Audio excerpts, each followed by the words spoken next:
Hey everybody, Mike Pfeiffer with Pfeiffer Hobby once again. I'm going to do another very short update, update 42 I believe it is, and I'm going to show you something that I've added.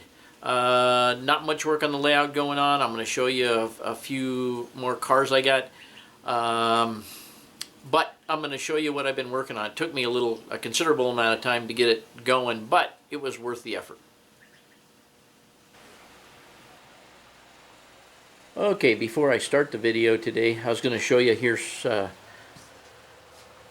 what I've been working on this morning. These are some pieces off of a shed in the back that I tore down. It's been up there for about 29 years, almost 30 years. Cedar. I didn't treat the other cedar, and it lasted that long, so this time I put some water seal on it and stuff. So anyway, that's what I've been working on this morning, and what I was leading to, I came out to do the video today, and the garage had been closed up, and I thought I was going to gag to death out here with the water seal. It's an Olympic wood protector, but it sure is stinky. The redwood smell, or not redwood, but the cedar smells good, but the stuff on it smells pretty bad. Anyway, let's go in the room here. Okay, and here's the shed I was talking about. You can see the stringers go up there, the posts go in the ground there and over there, and then there's a piece that goes across, and then there's going to be a lattice that goes on top, or there was a lattice that goes on top. Anyway, that's what I was working on. I put new shingles on it last week. It's been here for about 30 years, so it needed a little updating. What are you thinking, Emma? You gonna help me? You gonna help me? Okay. Okay. Get just a tiny bit of train running in here today.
Okay, here's the junkyard area. I think you've seen just about everything here. I think I had the fence painted last time, but I'm thinking about putting the this oil facility in here. I had this tank. It was twice that tall. I took the bottom section of it off and lowered it down, and I think it would be nice to put it here with a small retaining wall out here at the edge, and then put some concrete around it, around this whole thing. Of course, this needs to be up on cork.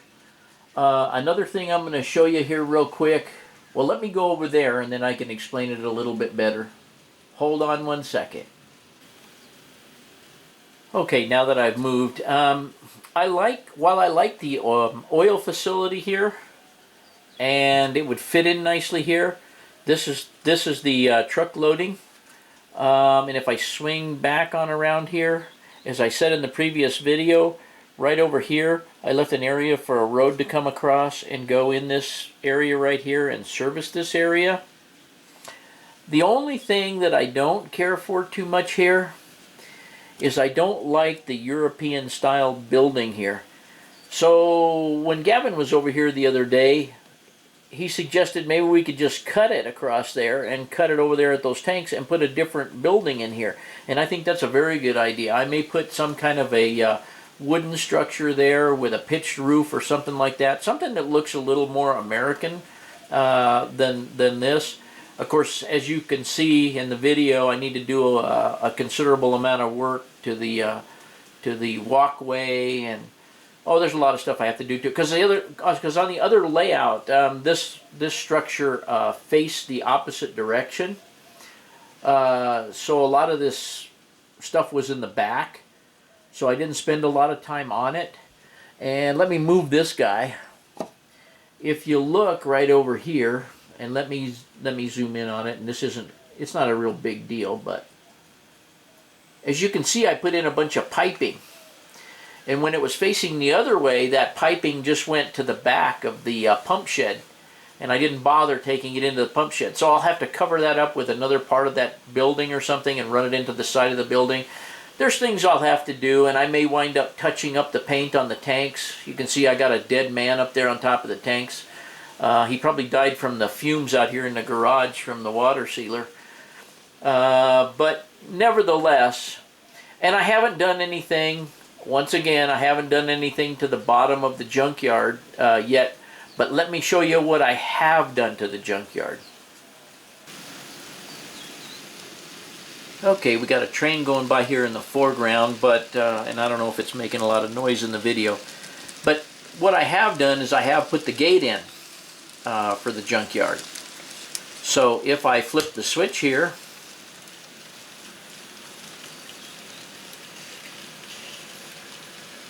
gate open, flip the switch back,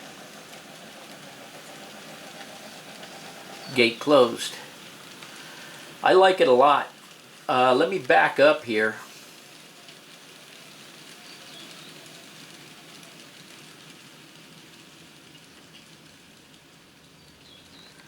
So from my perspective here, let me operate the gate for you one more time.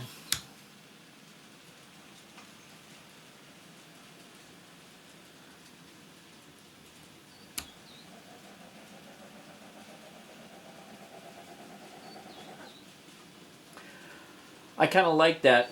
It's kind of a neat little feature. Allows them to keep the scrapyard closed up so people don't steal stuff for the most part. I think what I'll do, and about the only other thing I can do here before we get on to some of the cars that I've gotten lately, is I'm going to show you how I mounted that underneath. As you can see, let me zoom in one more time here.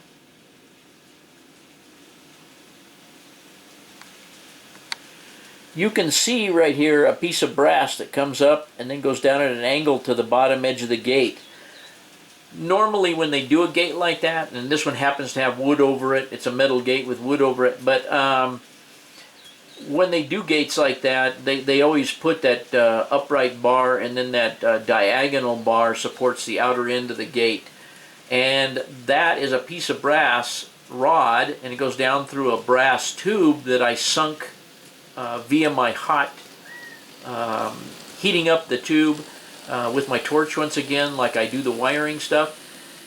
Put the tubing down through the layout, which is about 4 to 5 inches thick right there, foam.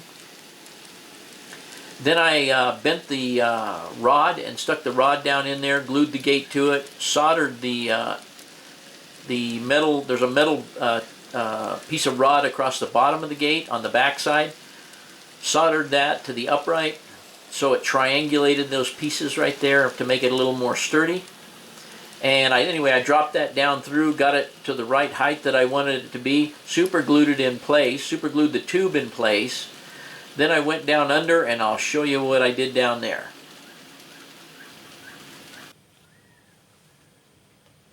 Okay, in this shot here, I believe that you can see what I have done. I used a Switchmaster 4 RPM switch machine, and I put this piece of, I think it's like 1/4 inch plywood, cut it out in a square, cut a hole in the center of it so I could get the brass tube comes down, and then the rod is bent at a 90-degree angle, so I could get the rod through that plate. Then I glued the back side of the plate and then just screwed up into the foam instead of taping it up there to hold it in place while the glue dried, and it is now very solidly on there. That gave me a wood surface to mount the switch machine on. And then, and you may be able to see it over here. It's hard to see in my viewfinder, but the little rod sticks through this hole in the this thick rod that goes to the switch machine. The center of the switch machine is centered over the tube. So if I throw the switch here, you can see how that brings the rod around to the other position.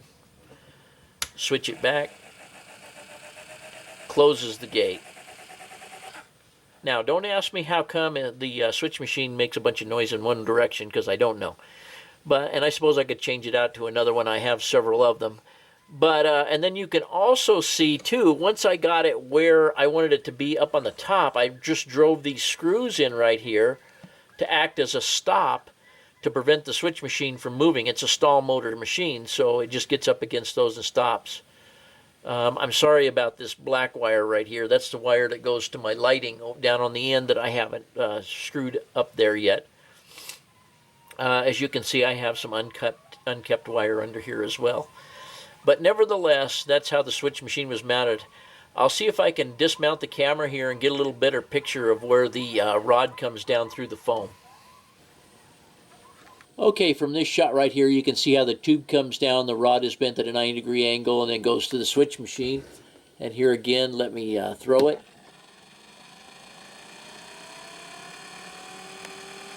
Closed, or open, I guess that is. And back closed. It's that simple. Once I got it figured out, it worked really well. So that's what I've been doing. Hang on, and I'll show you the switch out here. And of course that just goes out here to the fascia, a double pole, double throw switch mounted in another one of the 3/4 inch plugs, or 1 inch plugs. Throw it one way, it's open.